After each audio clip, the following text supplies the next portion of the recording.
right, man.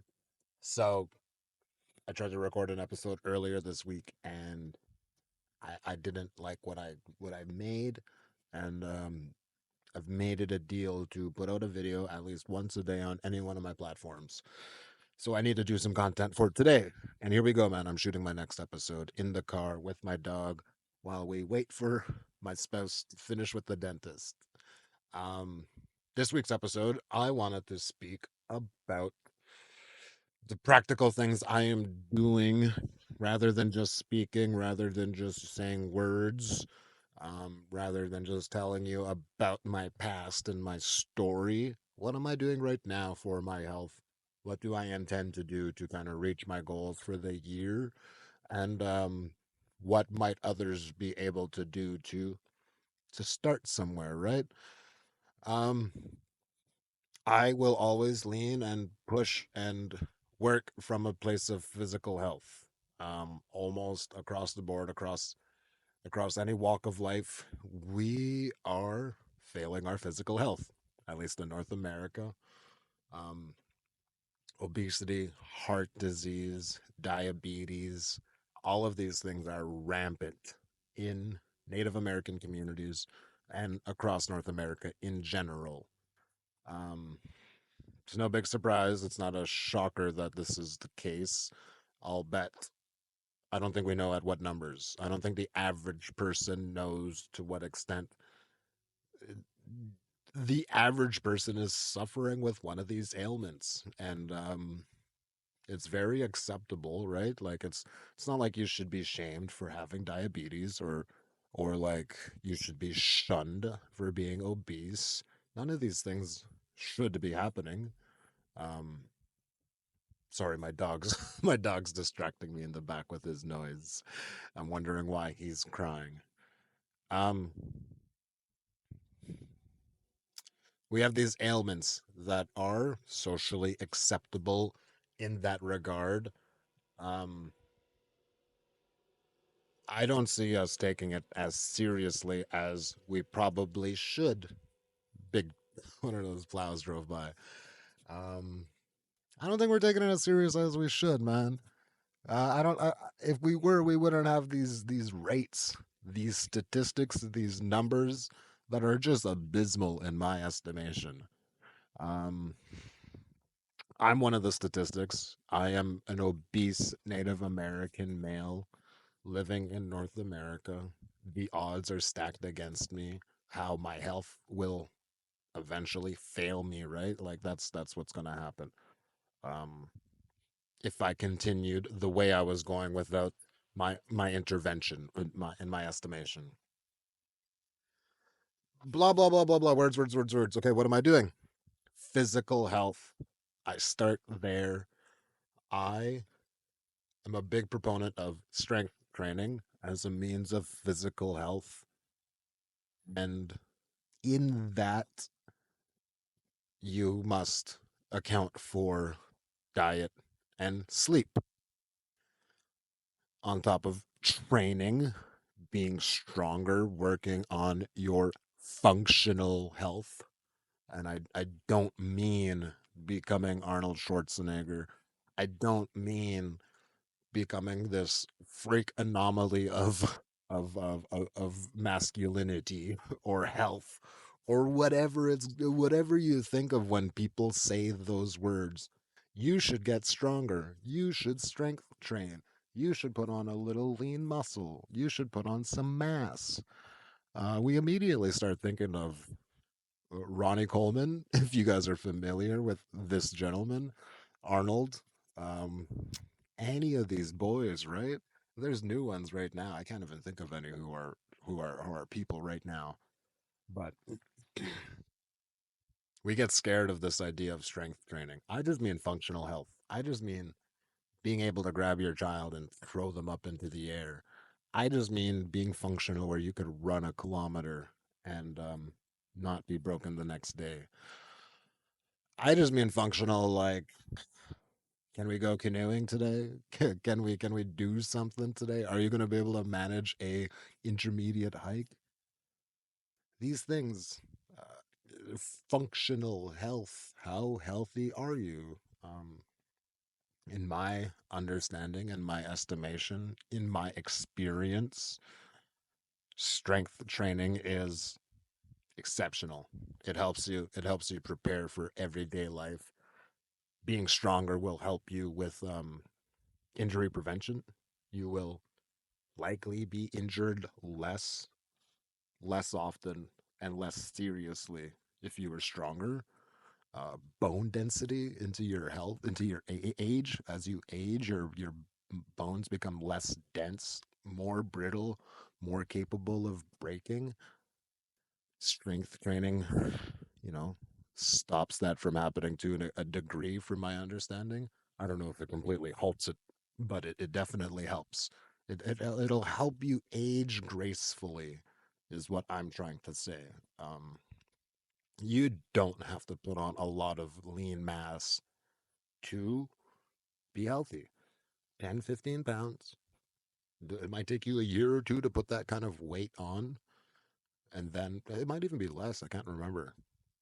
And then to keep that kind of weight, to maintain that kind of strength is very like it's simpler to maintain strength than it is to develop. And the return, like I'm an accounting dude, I went to school for accounting. The return on investment for your time and effort into your health for strength training, it's exceptional. I'm a runner. I love running. I'm not built for running, but I do it, and I love it a lot. It does a lot for me. But I need to spend more time, and I need to put more effort into strength training, because that's where I'm going to get the most out of my time. That's where I'm going to get the most out of my efforts. And I strongly encourage everyone to pick up a strength training program of some sorts. Learn about movement, learn about what it takes to get stronger. Um, Starting with the big compound lifts is probably safe. I would recommend anybody to just start doing the big compound lifts in any variation: squats, hinges, bench press. See, I'm forgetting them. I do a different program, right? If you want to start somewhere, look for the big compound lifts and try them out. Um, if that's intimidating, as it was for me when I started, I was a little scared of the barbell. I wanted to do something that took less time, less effort, and not less effort, but like less time and less money. I went with calisthenics. I am a I love calisthenics. I love the idea of being able to just work out wherever, as long as you have a pull-up bar or a means to kind of work pull variation on your back. I could work out anywhere, man. I could do it. I could put in a full body extreme workout anywhere I go, as long as I have a branch or a bar or somewhere where I could hang for less than 5 minutes. And it's exceptional. I got very strong. I'm going to use some images. I went from this to this and then to this with calisthenics. Before I ever started running, I was able to do this, this, and this. And when you stop, it can end very quickly, right? uh, if you stop doing these things and you allow your capacity to diminish, it takes a fair bit of work to kind of get that back. Not as much as it did the first time, thank goodness. But anyways, momentum is huge. Momentum is a massive concept that I don't think is utilized. When I started doing calisthenics, I would wake up and I would do 5 reps of the 9 variations that was a part of this program that I'll use, and I'll link it in the description below. Um, it took me maybe it took me maybe 5 minutes to do my whole exercise the first day. 5 reps of 9 exercises. Maybe it was 5 of 5. I don't remember. It felt like a waste of time. It felt silly, but I told myself I will put one rep every day until I get to somewhere of some substance. Because I'm tired of getting injured. I'm tired of hurting myself in this attempt to get healthier. And the safest way I knew how to prevent injuries was to just work from the complete bottom where I thought bottom could be. And 5 reps of 5 exercises turned into 6 reps, turned into 7, turned into 2 reps of 5, turned into the full 9 exercises, etc., etc., etc. And within 2 years, I am deep within the progressions of the calisthenics program. I am getting substantially stronger and more capable. I start running. I start practicing to run. I start trying to run faster. I'm trying to be an actual runner. I went from probably a 7:15 kilometer in the beginning of my attempts, and the fastest I got was something like 5:26 kilometer per 5K, which is pretty damn good, man. I found a website, you crunch in your numbers and your speeds, and it tells you of all runners in the world, how fast do you run? And I was in the top 15 percentile of runners in the world, which puts you up in something like the top 1% of runners of all people in the world, not just runners, which is a small number of people, right? How many people do you think run in the world? Um, if I remember right, it's like less than 50 million. Of 50 million people running, I am in the top 15% at the time, not now. At the time, I was in the top 15% of all runners. That's amazing, dude. That's insane. I am faster than I am capable of being faster than 85% of all runners. Chew on that. I'm a brick. I'm not built for this, dude. And I was able to get a very good speed, and speeds I've not been able to reach since then. And it's because of strength training. I did strength training and running at the same time, and I took my diet seriously, not just to lose weight, but to fuel myself properly. Um, Horribly underrated. Fueling yourself properly, measuring your food, and having your portions, trying to meet your macronutrient amounts for the day.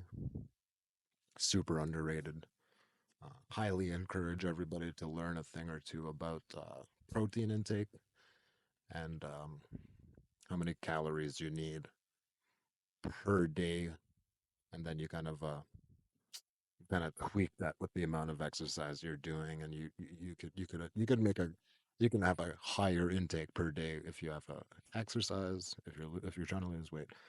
You'll know how much you could eat, and as overwhelming as that might be at times, it's surprisingly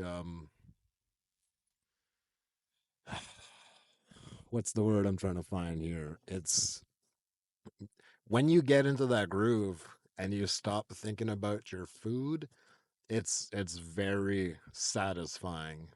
It's it frees up a lot of the bandwidth.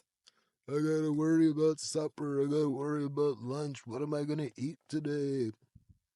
If you're following a routine, if you have this diet where you're working on athletic endeavors, you don't have to think about that shit anymore, man. It's really nice. You could just worry about your own problems and work on self improvement rather than spend 2 hours a day worrying about what you're going to eat. Super underrated in my opinion. Nobody talks about that. Um, and then to round out all of this, to to to work out, to have strength, and to fuel yourself to be able to to meet that demand. Um, I hate to say none of it matters if you're not getting sleep. To an extent, that's very true, man. Where mm, sleep is the bugger, sleep is a big deal, and I know it's like in the zeitgeist now. People are talking about it, but how serious are we taking sleep? How serious do you take sleep?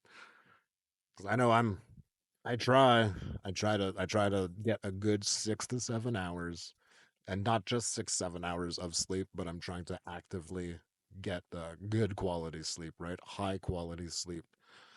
It's hard, man. It's hard, especially with kids, especially with everything going on in all of our lives. Um, Sleep is a huge component of health, and we need more sleep, in my opinion. We need better sleep if we're not going to get more, and it's a huge component of the getting healthier process, right? When you sleep, your body repairs from what you've done to it, right? From exercising, your body needs that sleep to repair those micro damages from strength training. Um, all of the lactic acid and the buildup that you get from exercising in your muscles, it dissipates as you sleep. It's got like a half life, right? It just takes time. And from my understanding, when you're in the weight loss process, when you are when you are actively losing weight, when your intake is lower than what you're burning, um, a lot of the reactions in your body, the weight turns into energy you use, and then CO2 you breathe out, which is kind of cool. From my understanding, if you lose 100 pounds, something like I want to say something like 70 pounds of that weight is it exits your body through breath, through your lungs, and a big part of that happens in your sleep, which is a wild idea, right? I would have figured we sweat it out. I would have figured we maybe poop it out, right? Like, where's this waste? Where does this energy go after it's been stored and used and burnt? And apparently, you breathe it out a lot. You breathe out almost all of it, and it happens in your sleep. So, big bugger, man. If you are trying to lose weight, my dog is scratching. Sleep is a big factor, and I'll advocate for it time and time again. Nobody's doing it in my experience.